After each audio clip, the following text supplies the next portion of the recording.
Le répertoire des compétences fait partie vraiment de la stratégie nationale. Et je crois que la stratégie nationale, quand elle va se déployer, d'ici la fin du premier semestre 2016, va recommander la mise en place d'un répertoire des compétences nationales. Donc nous anticipons vraiment sur ce dispositif parce que cela aussi est un processus long. Mais ce que nous disons, c'est qu'il faut, comme je vous l'indiquais tout à l'heure, que la Côte d'Ivoire ait une photographie de la situation de ses capacités, de ses compétences. C'est fondamentalement important.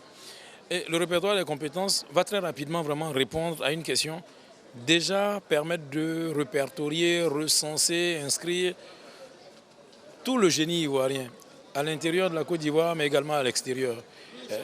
Il y a des matières pour lesquelles il faut une compétence initiale de base de haut niveau.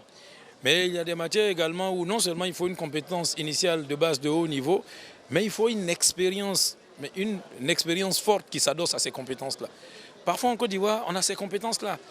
On les a à l'intérieur, parfois on les a à l'extérieur, dans le secteur privé extérieur. Vous savez, beaucoup de nos jeunes Ivoiriens travaillent dans de grandes institutions bancaires, de grands instituts d'assurance.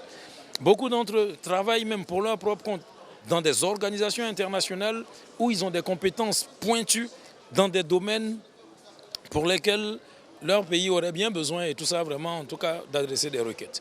Bon. Et ces compétences-là, il faut qu'on les identifie à l'intérieur, à l'extérieur de la Côte d'Ivoire, que la Côte d'Ivoire ait la photographie de ce qu'il a comme fils compétent à l'intérieur de la Côte d'Ivoire et dans le monde entier. Bien entendu, il sera loisible. Comme je le sais, le président va déclencher un programme, je pense dans le deuxième quinquennat de méritocratie.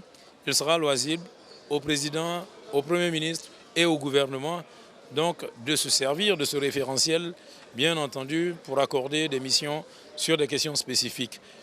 Mais la priorité première, ce n'est pas d'influencer les nominations.